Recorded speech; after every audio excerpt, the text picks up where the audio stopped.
Happy Sunday, Facebook. This is attorney Tim Anderson. I am broadcasting this video from the People's Republic of Maryland.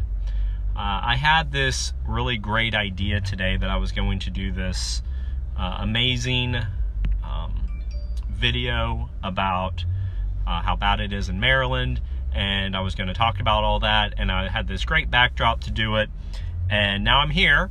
And the location where I wanted to do it, it is so loud. There are so many people. You're not going to be able to hear me. So I'm having to do this from my car. So I'm sorry for that. It's kind of cheesy, I get that. But I wanted to just throw a few things out there for your consideration. Gun laws are kind of like a bad cold, and obviously you can hear I kind of have one myself.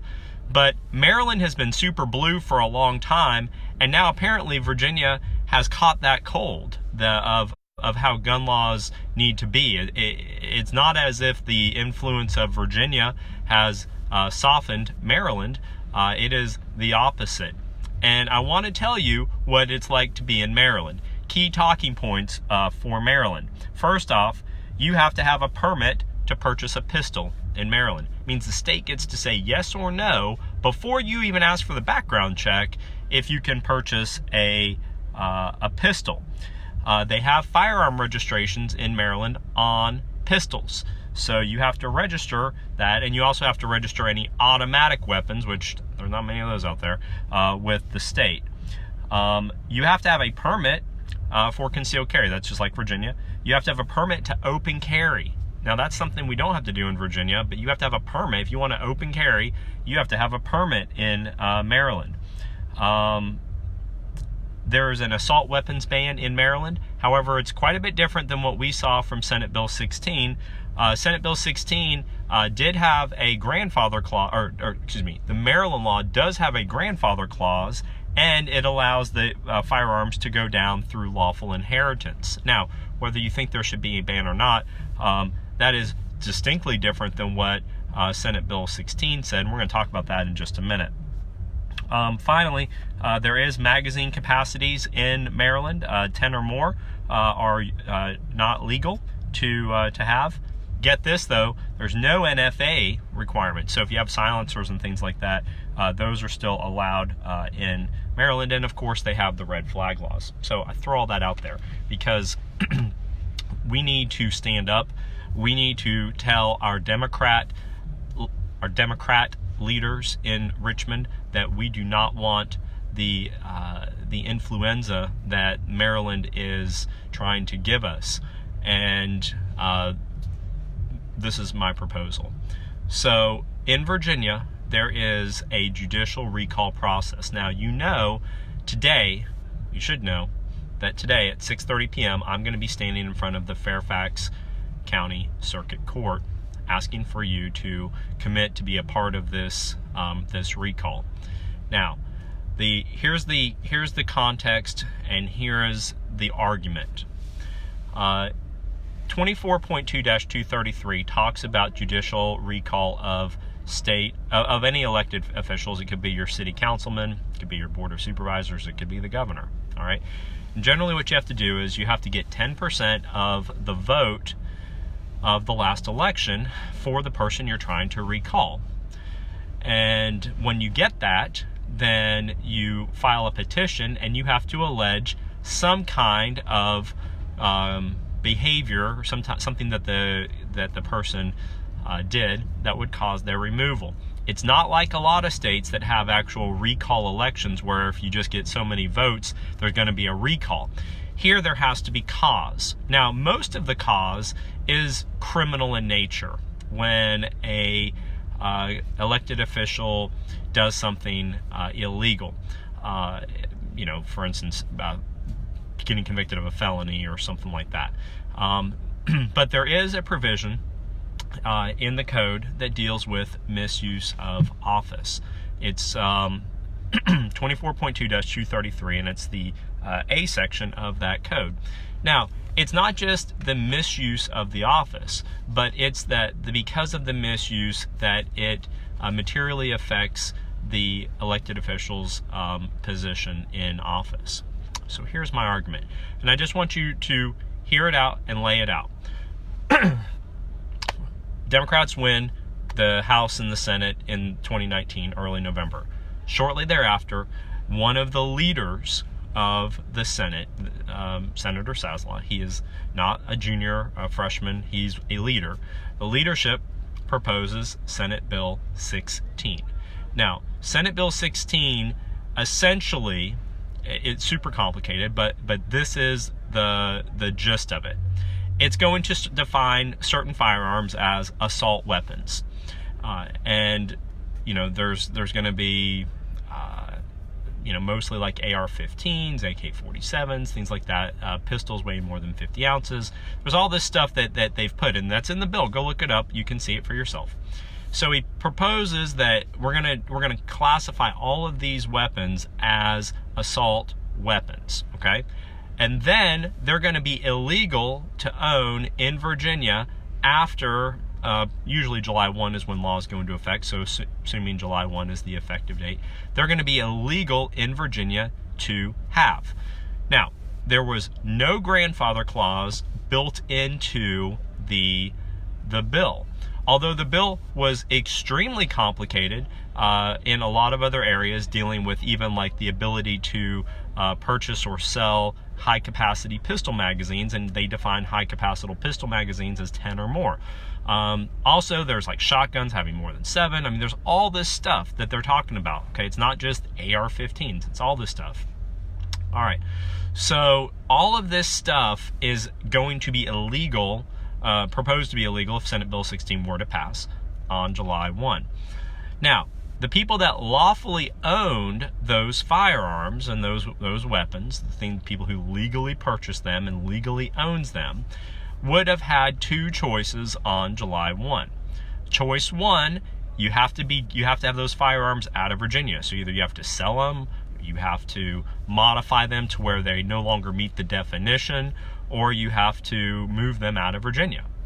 Or option 2, you have to forfeit them to the government. I mean, those are the only two ways that you could become compliant if Senate Bill 16 passed. Now, the problem with Senate Bill 16 is that hundreds, if not hundreds of thousands of people in Virginia own one of the types of weapons that Senate Bill 16 proposed to make illegal. So you are then left with a choice of one or two things: either getting rid of your firearm or getting it out of state, or 2, becoming a possibility of a felon.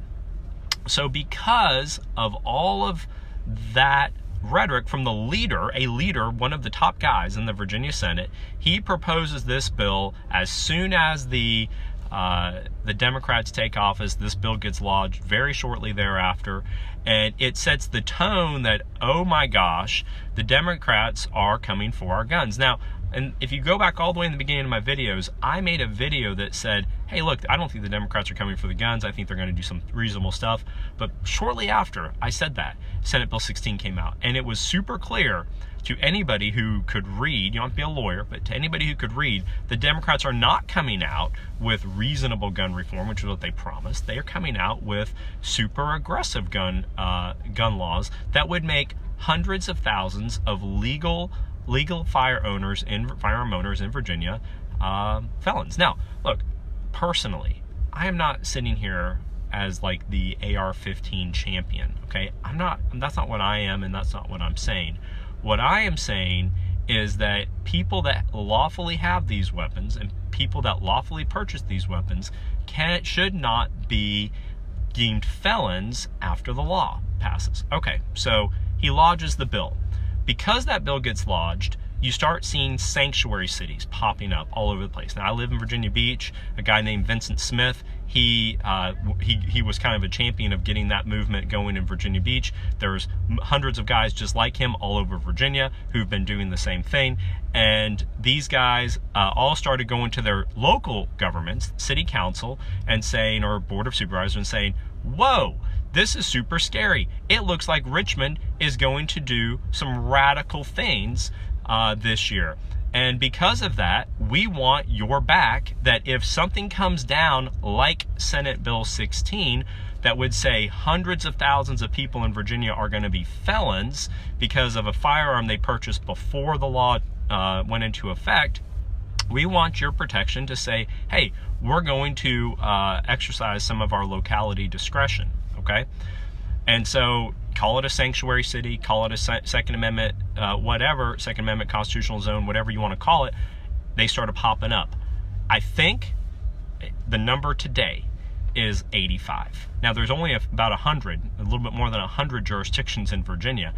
85 jurisdictions have popped up and have said, we are super concerned with what Senate Bill 16 looks like. Okay, this isn't just Tim Anderson causing a panic. This isn't just, one guy saying, oh my gosh, look how crazy these Democrats are. This is 80 plus jurisdictions in Virginia coming forward and saying, whoa, we are super concerned as a community, as a locality. We are super concerned with what Richmond has proposed. One of the leaders of the Virginia Senate has proposed that he had the audacity to propose that there would be hundreds of thousands of people, felons. And then, I'm still saying that really can't be what he means. Okay, there has to be another explanation here. So then, just shortly thereafter, Governor Northam, when asked, and this is news, Google it, he said that when asked, are you looking at confiscation? He said, we are looking into that with the Department of Public Safety.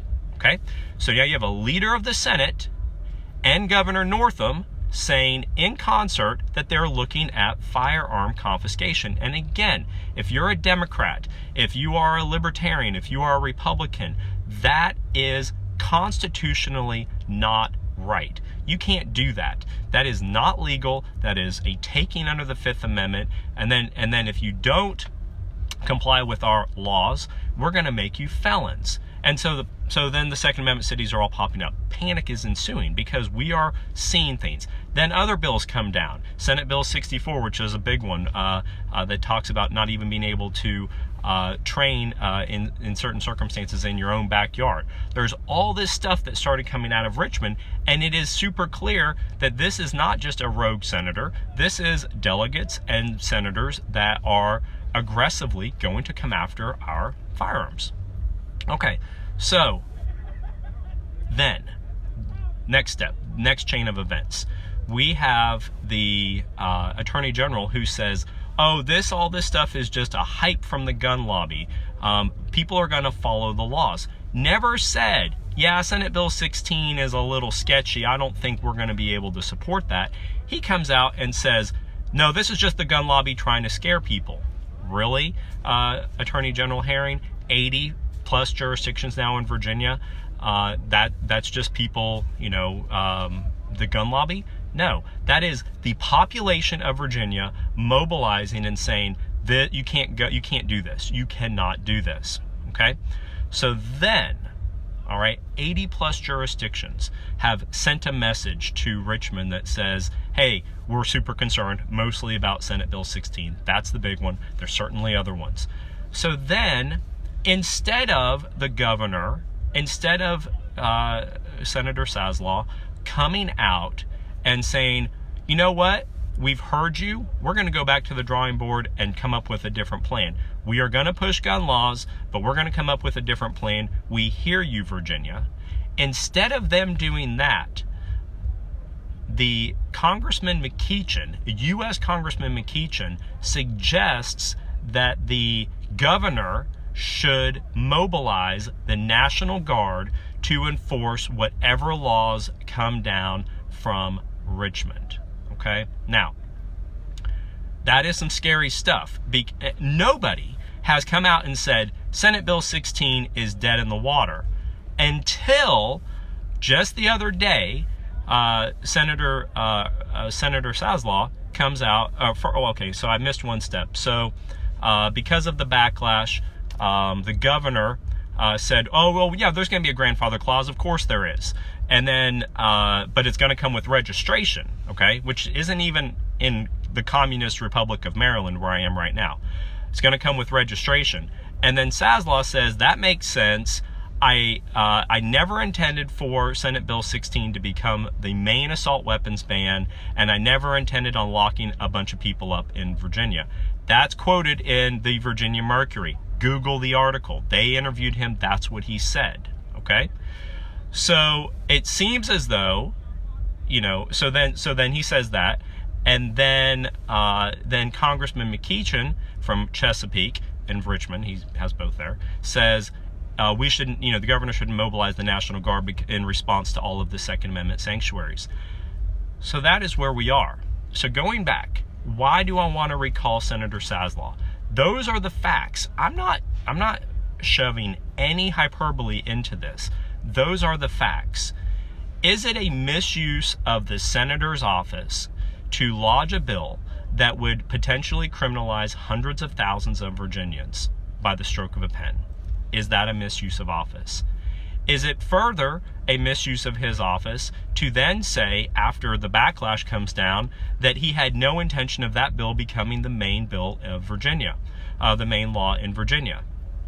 Is it further a misuse of his office that he says that he never intended on locking hundreds of thousands, or many people, I think he said many people, up in Virginia? Well, if that wasn't his intention, why would he propose that bill? Now, I get that bills go to committees and all this stuff kind of happens and things kind of work their way through the system.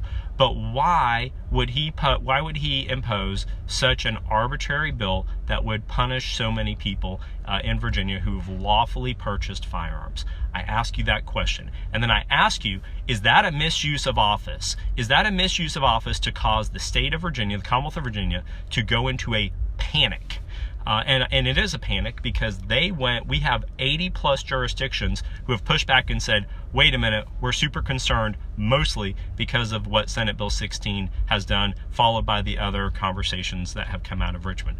Is it a misuse of office for the senator to propose a bill that is blatantly unconstitutional, that blatantly calls for ex post facto punishment by essentially saying if you don't forfeit your weapon, you're going to be a felon in the future? Is that a misuse of his office? And I get bills go through committees and all of that, but was it a misuse of his office to throw that in there? Because some bills don't go through committees or get modified. Some bills, as they're written, go straight through. And if that was his intent, which I believe it was, is that a misuse of his office? I don't think he's telling the truth that he didn't intend to criminalize a big part of Virginia. I think that was exactly his intent. Is that a misuse of his office? If you're a Democrat, do you want to see people be criminalized because they lawfully purchased a weapon and are now told they have to get rid of it? I hope not. I hope we're not at that point, because I wouldn't want that to happen to you as a Democrat. I hope that the Democrats that are watching this are saying, whoa, that's pretty scary. Sure, we want some reform. We want maybe to make these firearms to be illegal to be sold. And I get that. I don't agree with it, but I get that. But I don't want to see my neighbors who are lawful non-criminals be turned into criminals overnight because of a radical left-wing agenda.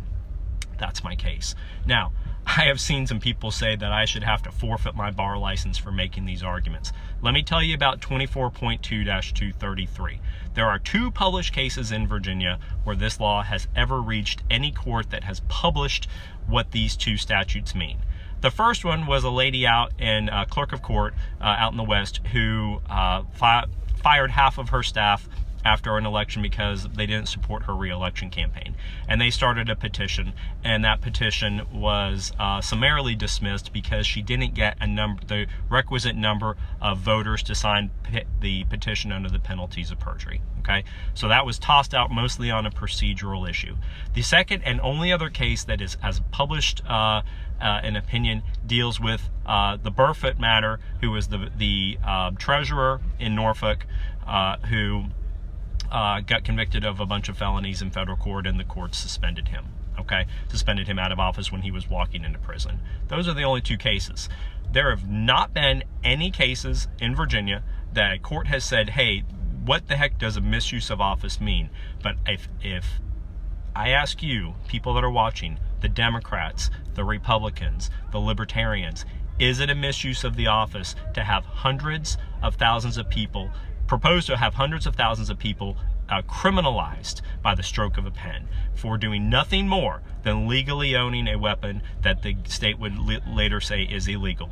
And then, instead of the government backing down, the Democrats backing down, they up the rhetoric and say, well, we'll let you keep them now, but they'll have to be registration. And then they up the rhetoric again that says, and if you don't comply, we're going to send in the National Guard. I'm telling you, Virginia, this is tyranny. And I don't have hyperbole here. This is tyranny. And these people have to be held accountable. If this isn't misuse of office, I don't know what is. I'm in the fight. I'm going to be at Fairfax County Circuit Court, which is going to be ground zero tonight at 6:30. I hope you're there. I hope you'll be on the side, whether you're a Democrat, whether you're a Republican, whether you're a Libertarian. The Libertarian Party is backing us. If you are the Republican Party, back us. If you are the Democrat Party, back this. This is the right thing. If you are a church, back this. If you are a law school, back this. It is not right what has happened, and recall is the proper remedy. And I ask you to support this. Now, if we get the recall signatures, I don't have any say on what happens after that because a prosecutor has to take it from there. But what we can do together is put it in front of the court and see if the wheels of justice will punish somebody for causing the chaos that Senator Saslaw has caused in Virginia. And by the way, and others. And the others, I'm not going to name you right now, but you're next, coming after you as well. You're not going to do this. When you propose a bill, it better be something that meets, on its face, some constitutional muster, because when you propose a bill that is outrageously unconstitutional and proposes to criminalize people that are lawful citizens of this Commonwealth, I'm going to go after you too. And there's a few of you already on my list. Be careful what you do. Senator Saslaw, if you are watching, publicly come out and say Senate Bill 16 is dead. Say it. Say it, and I'm done. I will not move forward with this. Come out and say Senate Bill 16 is dead, and nothing like it will come forward, which would criminalize the vast majority of the population. Say it, and I am done with this fight. But if you don't, this fight's coming. Have a good day, Facebook. I'll see you guys hopefully tonight at 6:30.